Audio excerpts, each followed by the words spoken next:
बात करते हैं विक्रम बेताल की दुनिया की एक ऐसी कहानी की जो कहानी कम एक पहेली ज्यादा लगती है।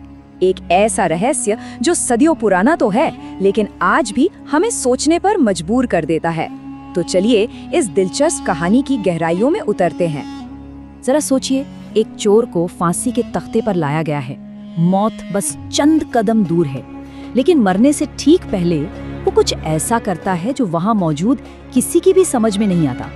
उसका ये अजीब बर्ताव राजा से लेकर हर सिपाही को हैरान कर देता है। और यही वो सवाल है जो इस पूरी कहानी का दिल है। आखिर क्या राज था उसके आंसुओं और उसकी हंसी के पीछे?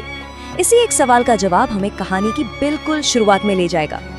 तो इस पहेली को सुलझाने के लिए हमें चलना होगा अयोध्या की गलियों में, जहां इस कहानी के दो सबसे जरूरी किरदार रहते थे, एक राजकुमारी और एक चोर। देखिए, अयोध्या की राजकुमारी रत्नावती एक अजीब सी कश्मकश में थी। उसके पिता शहर के एक बहुत अमीर साहूकार थे और वो चाहते थे कि रत्नावती की शादी किसी बड़े पैसे वाले खानदान में हो। लेकिन रत्नावती को दौलत में कोई दिलचस्पी नहीं थी। उसे तो एक ऐसा जीवन साथी चाहिए था जो समझदार हो, बहादुर हो और ताकतवर हो। और इसी वजह से वो हर रिश्ते को मना कर देती थी। और फिर एक दिन बड़ी ही अजीब सिचुएशन में राजकुमारी की मुलाकात शहर के सबसे शातिर चोर से होती है। हुआ ये कि राजकुमारी को पेड़ों से फल तोड़कर खाने का बहुत शौक था और उस चोर ने अपनी कला का इस्तेमाल करते हुए उसे आम चुराना सिखा दिया। ये मुलाकात भले ही अजीब थी, लेकिन चोर की हिम्मत और उसकी चतुराई राजकुमारी के दिल को छू गई। और बस ये अनोखी दोस्ती बहुत जल्द एक गहरे छिपे हुए प्यार में बदल गई। वो दोनों हर रोज मिलने लगे और राजकुमारी को उस इंसान से मोहब्बत हो गई जिसे पकड़ने के लिए पूरे राज्य की सेना जमीन आसमान एक किए हुए थी। तो एक तरफ तो ये प्रेम कहानी चल रही थी, लेकिन दूसरी तरफ पूरे शहर में चोरियों के वजह से हाहाकार मचा हुआ था और अब राजा का सब्र का बांध टूट रहा था। अयोध्या के राजा वीरकेतु बहुत परेशान थे। चोरियों का सिलसिला रुकने का नाम ही नहीं ले रहा था। उनके सारे मंत्री, सारे सिपाही, सब के सब नाकाम साबित हो रहे थे। अपनी सल्तनत की ये हालत देखकर उन्होंने तय किया कि अब वो खुद ही कुछ करेंगे। तो राजा वीरकेतु ने एक आम इंसान का भेष बदला और रात के अंधेरे में अयोध्या की सड़कों पर गश्त करने लगे। एक रात उनकी नजर एक आदमी पर पड़ी जो एक घर में चोरी करने की कोशिश कर रहा था। राजा चुपचाप उसके पीछे चल दिए।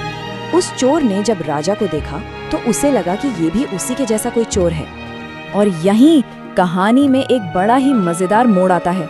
चोर इस बात से पूरी तरह अनजान कि वो खुद राजा से बात कर रहा है, अपनी ही बहादुरी के किस्से सुनाने लगा। उसने बड़े घमंड से कहा कि राजा की सेना में तो कोई दम ही नहीं है और वो अकेला ही पूरी सल्तनत पर भारी है। अपनी ही बातों से वो अनजाने में अपनी मौत का फरमान लिख रहा था। बस ये दींगे सुनते ही राजा का खून खौल गया।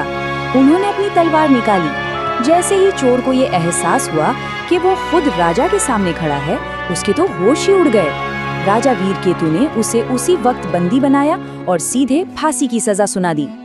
और अब कहानी एक ऐसा मोड़ लेती है जहां से ये सिर्फ अपराध और सजा की बात नहीं रह जाती है, बल्कि चमत्कार और विश्वास की दुनिया में दाखिल हो जाती है और हमारा रहस्य और भी गहरा हो जाता है।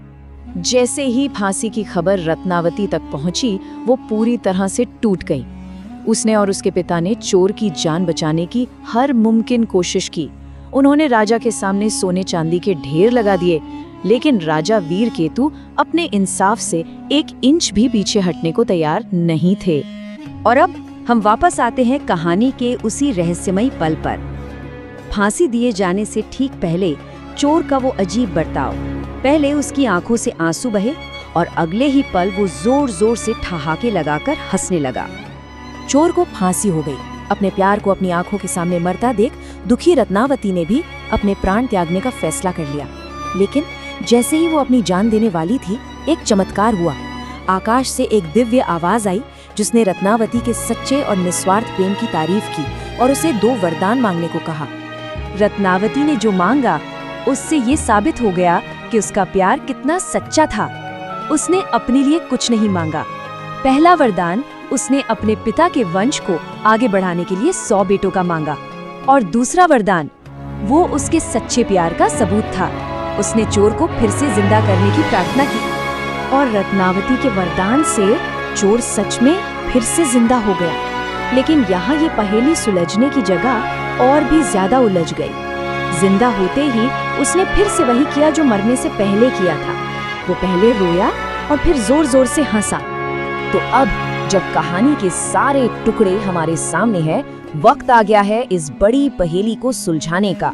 इस चोर के मन की उलझन को बेताल ने राजा विक्रमादित्य के सामने रखा था और राजा ने जो जवाब दिया वही इस रहस्य से पर्दा उठाता है। तो उसके रोने और हंसने के पीछे की वजह ये थी।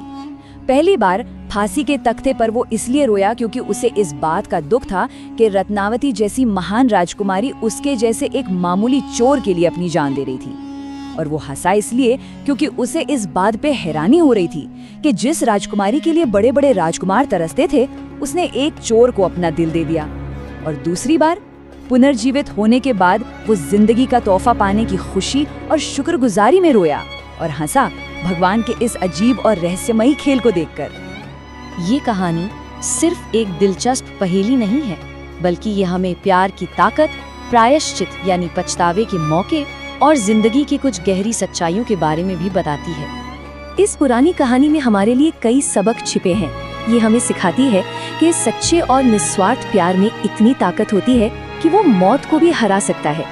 ये भी बताती है कि जीवन साथी का चुनाव कितना जरूरी है, क्योंकि रत्नावती का एक सही फैसला दोनों की जिंदगी बचा लेता है। और सबसे बड़ी सीख ये है कि किसी का अतीत चाहे कितना भी बुरा क्यों ना हो, सच्चाई और मेहनत का रास्ता अपनाकर उसे बदला जा सकता है। और चोर ने भी इस सबक को अपनी जिंदगी में अपनाया। राजा वीरकेतु उसके पछतावे और रत्नावती के सच्चे प्यार से इतने प्रभावित हुए कि उन्होंने उसे अपनी सेना का सेनापति बनने का मौका दिया। चोर ने भी इस मौके को अपनाया और इज्जत के साथ एक नई जिंदगी की शुरुआत की। तो आखिर में ये कहानी हमें एक बहुत बड़े सवाल के साथ छोड़ जाती है। क्या प्यार की ताकत सच में इतनी ज्यादा हो सकती है कि वो किसी के जीवन भर के गुनाहों को धो सके और उसे एक नया सही रास्ता दिखा सके? ये एक ऐसा सवाल है जो हमें इंसाफ, माफी और प्यार के सही मतलब के बारे में सोचने पर मजबूर करता है।